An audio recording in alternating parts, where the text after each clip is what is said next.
Hi everyone, and welcome back to the Pulse Social podcast. This week I spoke to Juliet Bertie, who is the race equity lead at Sported. We spoke about her role at Sported, her work in the world of table tennis, as well as her passion for empowering the underrepresented. So let's get into the podcast. Okay, so hi everyone. I'm here today with Juliet Bertie, who is the race equity lead at Sported. So hi Juliet, thank you for coming on the podcast today. How are you? I'm good, thank you, and thank you very much for asking me along. Thank you. So just to start off, can you tell me a bit about yourself, your background, and how you got into the role as race equity lead at Sported? So in relation to my background in sports, I've always liked sport from a young age, and I sort of tell this story quite often about my background in sports because as a child I was a bit of a tomboy, and that's probably was because I was very close with my brother. So I just kind of tagged along with him everywhere he went, whether it be cricket, football, table tennis, anything, you name it, I'd have a go. And although he was 5 years older than me, he always looked after me. You know, I was like his little sister. And I've always sort of had a love for football, actually. And I played amateur quite a while back when I was in my 20s. But sort of having children, that sort of had an impact on the commitment that I could give.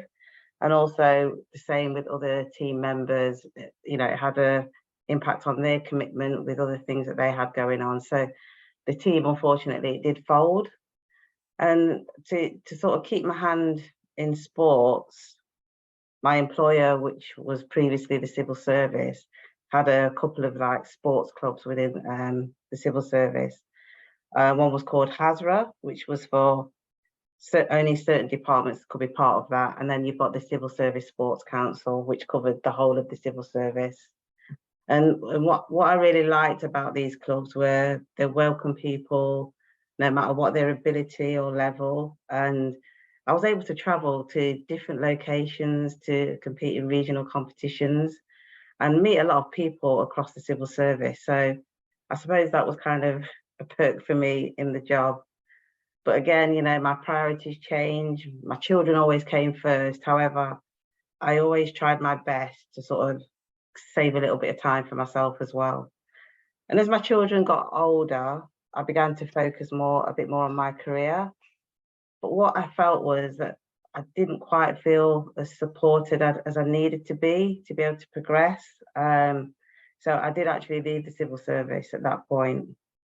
So I had a bit of a dabble of setting up my own business, but that was quite a good reflection piece for me because it gave me the confidence and self-belief, and I think I'd sort of lost that along the way.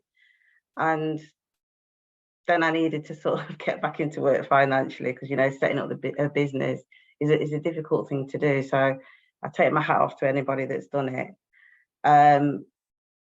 But what happened was I veered back to the civil service. And you know what they do say, it's better the devil you know sometimes. But I think the difference is that I had a total different mindset. And so I came back and set myself some really ambitious goals. And, you know, I achieved them in a short space of time. So I came back as the grade above, which was a goal I'd set. Within a year, I managed to get promotion. So something had changed in me, actually taking myself out and coming back. And following that, I did have some sort of negative experiences that meant that I had to navigate out of the civil service. And I managed to sort of secure a secondment and then another role as a project race manager within another department within the civil service. And I can honestly say that was the best role that I've ever had within the civil service. But unfortunately, as it was a project, it had to come to an end. So I returned back in a governance role, always keeping my hand in sport as a trustee for Notts County Foundation. I was a Birmingham activator for Sporting Equals because I wanted to make sure I was sort of continue to be close to community work. And my role as for the members advisory group and the Women and Girls Ambassador for Table Tennis England. So I kept quite busy and involved in sport, but I soon realised that the governance, it wasn't for me. So, but what it did do is I gained a lot of experience from doing that work.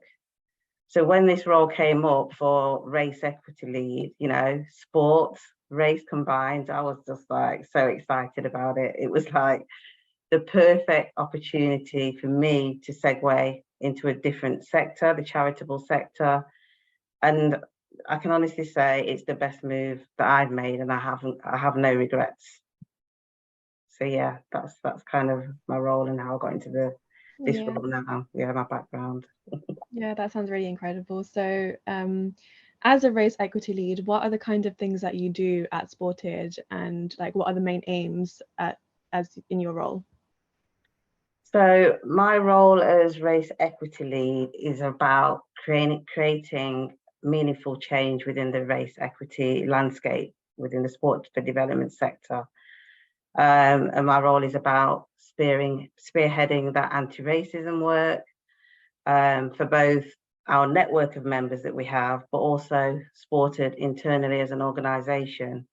And what I do, I support and I advocate for ethnically diverse communities. And part of that includes providing opportunities for young people.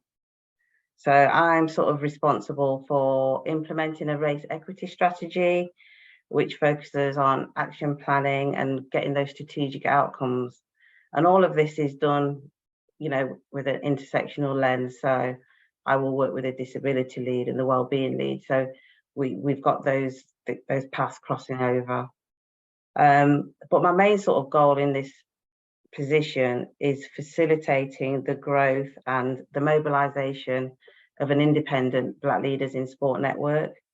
And their aim is to advocate for meaningful change for Black communities in the sport development sector and wider. So that's kind of an overview of my role.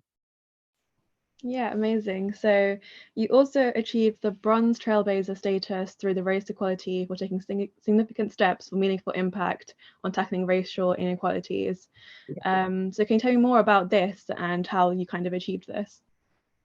So yeah, so one of the things we did was a 5-day challenge in Race Equality Week. And that was something we did internally first, because I think it's important that before we can start to speak to people externally, we need to ensure that people internally are confident in what they're doing in relation to race. So that was a 5 days of different activities for individuals, very short 10-minute snippets of just raising awareness around race and things that they can do, looking at the mirror themselves, holding themselves accountable for actions.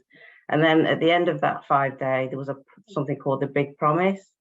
So each person within the organisation would make a promise around what they're going to do from what they've learned. So what actions are they going to take? So there's some accountability there for them. It was also about other things that have been going on within the organisation. So like I mentioned, we've got an EDI strategy. So it's talking about some of the things that have been done there. Another example is we have something called a participatory grant model, whereby a pot of funding has become available for Black leaders to sort of create a lead on that for the Black communities. So they're involved in the whole process from start to finish, and it's empowering Black communities to give back to Black communities as well. So that's just a couple of things that went towards that, getting those statuses, and something I'm quite proud of. Yeah, it sounds incredible. So congratulations about that. Thank you. And just one thing I wanted to touch on was like, because you worked in the civil service for like quite a long time. I think it was 36 years. Yeah. And then you transferred over to Sported, and I think you did other things in between that as well. So what is it kind of like, are the links between like the political world and the sporting world? Are there links? Like, are there similarities, differences? I think there'll always be links and similarities, because what happens politically will always have a knock-on effect, even though we're in a different sector, because those decisions are made within government, and that will filter down to whatever's happening in the charitable sector. So that there is always a link. But I think within the charitable sector, you know, there's that more focus on the care and what can be done for those individuals. I think, you know, just for example, sport charity is about sport for development. It's not about those elite people. It's about how can they reach the communities that don't normally get that support. And I know there's things happening in government, but like I say, those things would a lot of the time will filter down either to charities through local government and different areas. So there will always be that link, yeah. Yeah, definitely. So now if we move on to kind of like your table tennis work, so you're the member of the member advisory group at Table Tennis England, and you also co-own the Continental Stars Table Tennis Club. I do, yes. So can you tell me a bit more about this and like your work for table tennis, when your passion for this started? So my table tennis and my passion. So I talked earlier about the HASRA, which was the Civil Service Community Club. And what I used to do, like I say, is travel along to different events. And I was the one that always would put my hand up for anything. That's just me. I like to try different things and I'm not scared to try something different. So table tennis was one of the things. And I think somebody had dropped out by accident, actually. And I put my hand up as a last minute person. So it was like, oh my gosh, let me see. I've got to get my kids arrangement for, you know, my kids to be looked after. And I was able to do it and attend, and they had an event in Birmingham. So I went along. I hadn't played for ages, and that's when I sort of realised actually what I thought was table tennis was probably more ping pong, but actually saw people of different levels. But I saw people of high levels playing competitively, and I was like, oh, this is I quite like this. And funnily enough, this is where I met my husband. So I do believe in fate, because you know I wasn't supposed to be at this thing, but yeah, so it's moved on from there. So that's kind of where I got reintroduced back into table tennis. And like I said, I mentioned my husband, who played at quite a high level, so he'd go around the country playing. I'd go along to support him, and then I just thought to myself, well, actually, why don't I? Why aren't I having a go? And then that's where I've started, you know, I picked up the bat and probably been doing it now for about 7 years, I guess. I've been playing table tennis. I play competitively in the league. I compete as well. They've got a vets series of tournaments. The vets are like for over 40s. So I compete in those. And the club came about, my husband actually took over from someone who sadly passed away, and we both we co-own the club now, and you know that's been going probably about the same length of time actually. And one of the main reasons we wanted to do it is to give people the opportunity who may go to clubs where they might not necessarily go to, especially for ethnically diverse communities, because although there's a high population of ethnically diverse communities in Birmingham and Solihull district, when you see who's actually playing, there's not, you know, there wasn't a lot of players. So we've been able to build up a club that is predominantly ethnically diverse communities, and we get people that come from different countries. We've got a lot of Eastern European people that come here. So we like to think that we've adopted that family environment where people can come and feel welcomed. So, you know, we've achieved a lot in a short space of time. We gained Premier status last year, which does open doors for other things.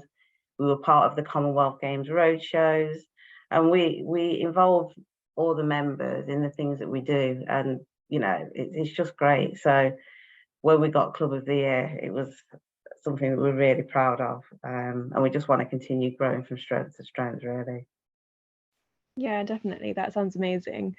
So you also won the Table Tennis England Level the Table Award, And this is like about underrepresentation and increasing the engagement within sports, which would be table tennis for you. So can you tell me more about like the underrepresentation and why empowering these people is so important to you?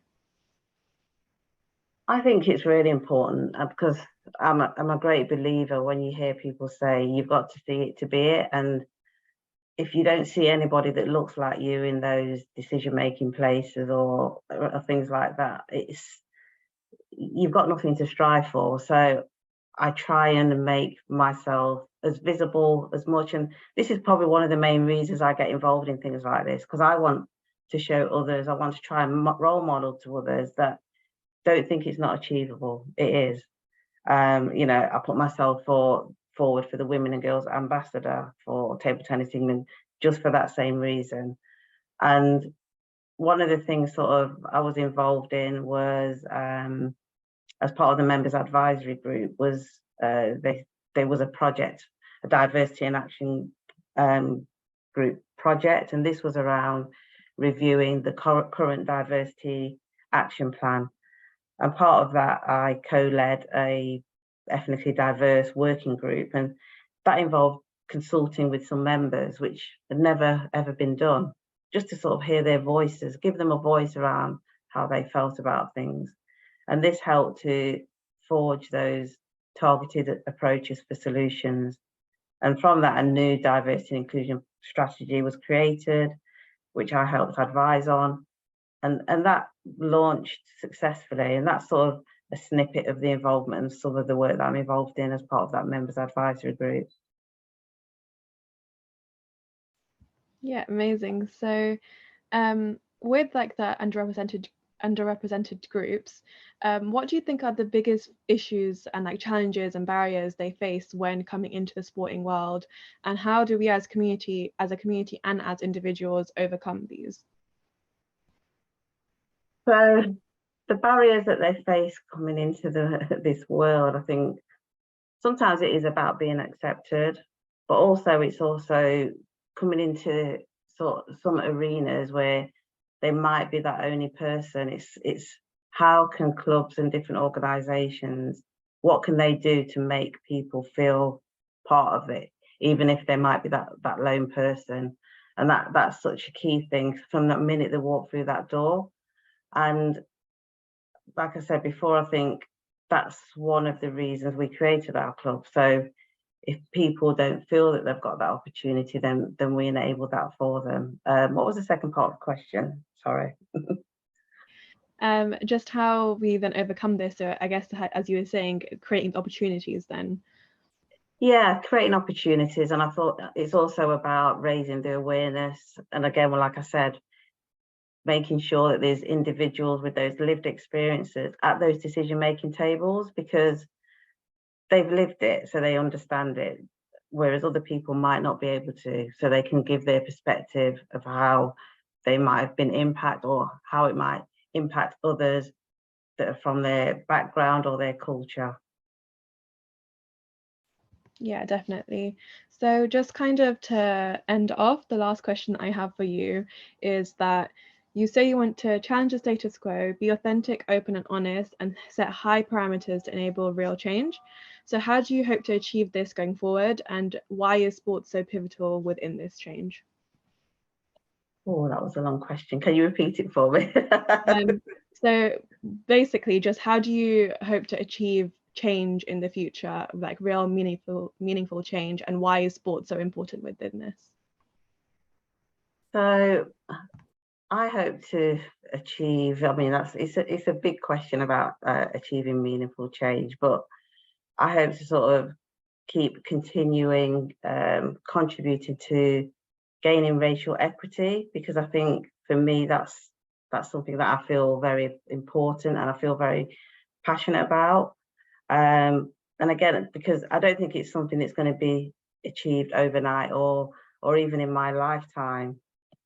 But what I think can be done is, put processes in place or change or improve ones that already exist, and that could be about structures and infrastructures, but these have to be addressed openly, honestly and transparently, so that people who are from these barriers, you know, people who are Black, Asian, from ethnically diverse communities, you know, they face challenges, and that's barriers that they face just because of the color of their skin.